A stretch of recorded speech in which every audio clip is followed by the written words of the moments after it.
with the Minnesota Vikings season over for the second time in 3 years after they got bounced in the first round after a spectacular special regular season.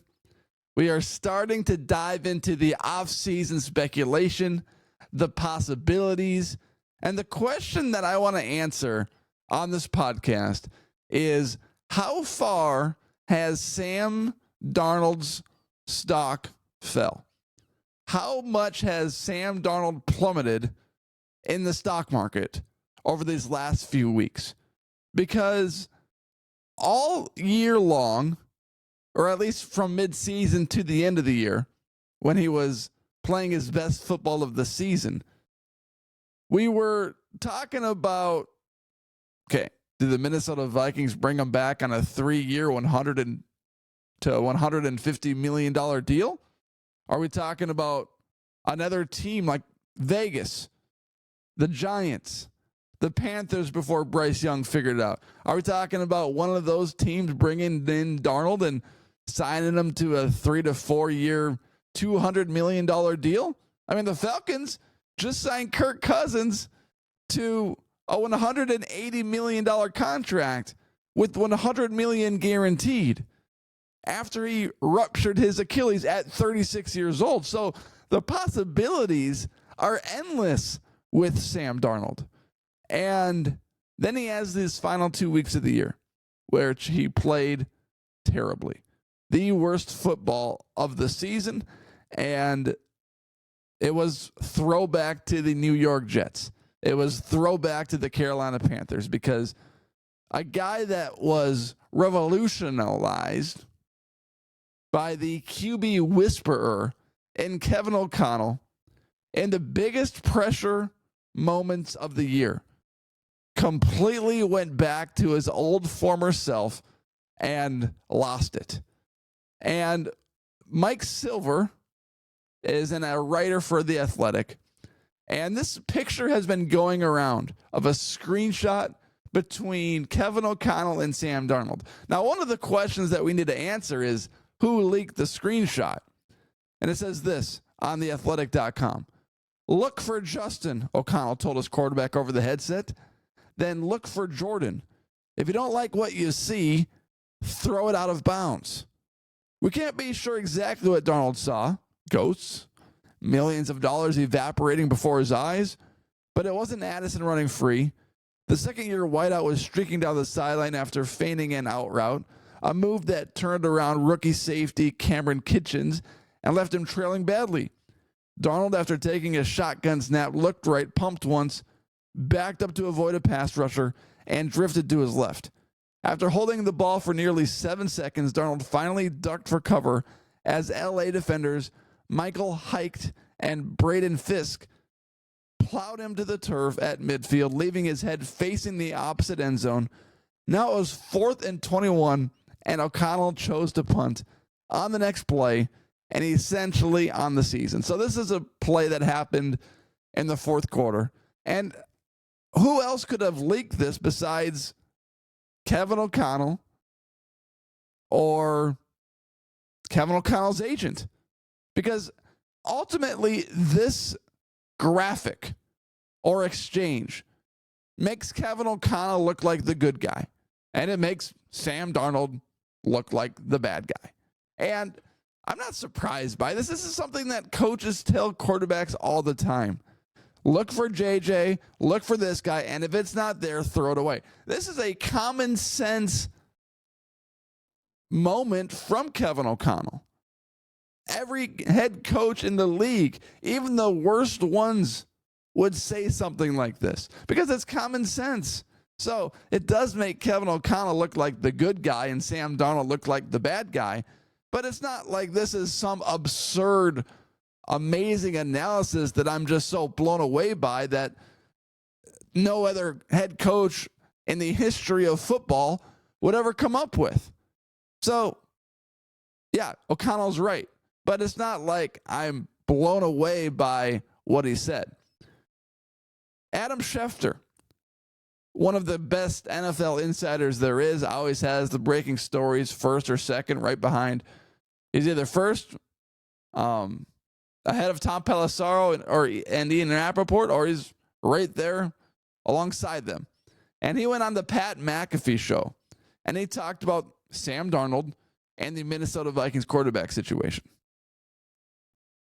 Let's dive right in. We're just wrapping up the Sam Darnold Vikings conversation. After the last 2 games Sam Darnold has had, there are some people in here that are Pittsburgh Steelers fans who say, I'd pay that guy 3 years, $100 million to be our quarterback going forward because they don't have a quarterback. Then there's other people who do have a quarterback that say, did Sam Darnold miss out on $120 million over the last couple of weeks? What are your thoughts on the Sam Darnold situation, and what do you think happens with he and the Vikings going forward, just from where we sit today, one day after their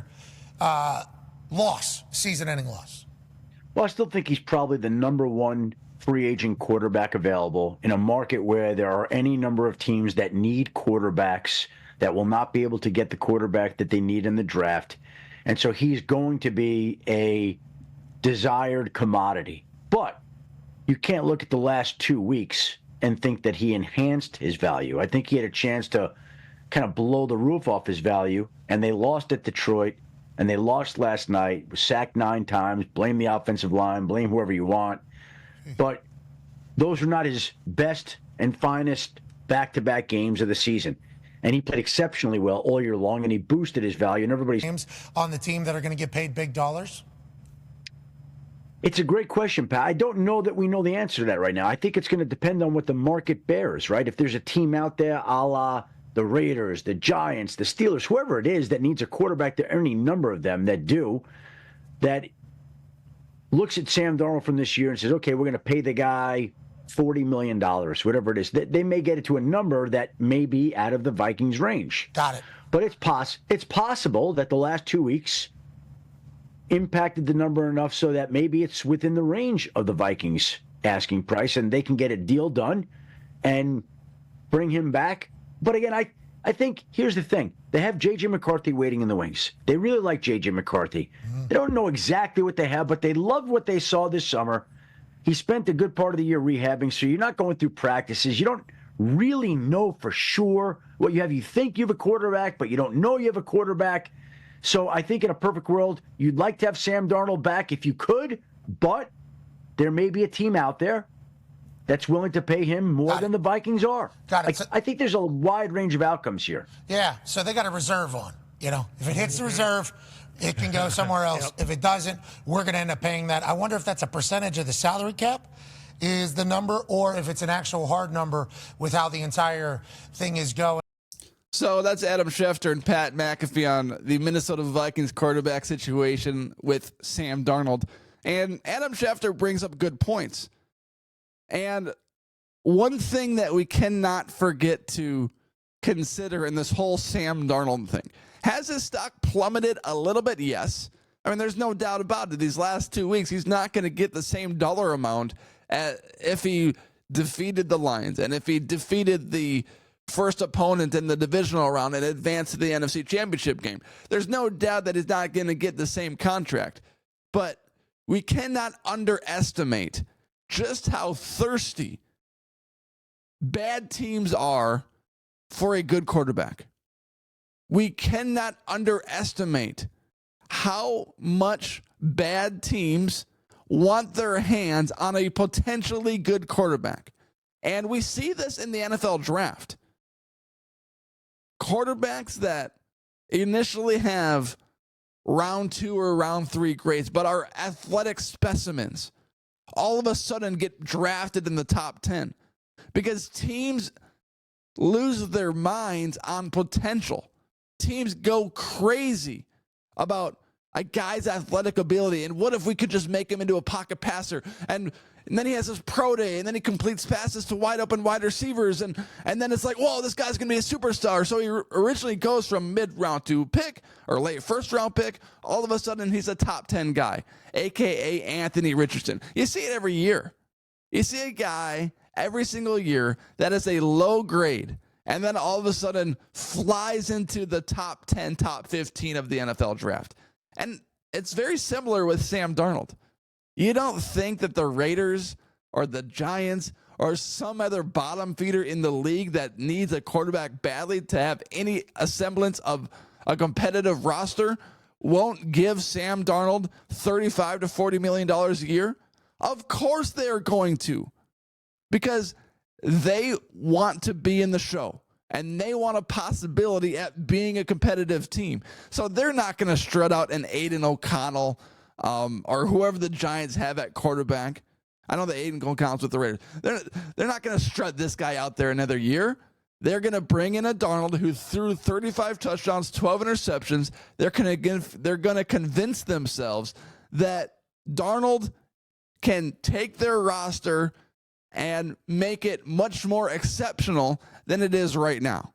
So Darnold, yeah, his pay got docked a little bit, but we cannot underestimate how horny teams are for a solid quarterback in the NFL. Just spitting facts. Because the Giants, the Raiders, other bottom feeders in the league, they want one, and they want one bad. They're thirsty.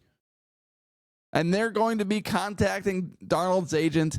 And although Darnold puked away the season at the end of the year by holding on to the ball too long, there were 17 other football games that Darnold proved to the league that he was much better than his former self with the New York Jets and the Carolina Panthers. So Darnold, he'll get paid. It didn't plummet. It went down a little bit. But if you're another team, you're not necessarily disappointed that Darnold's stock went down.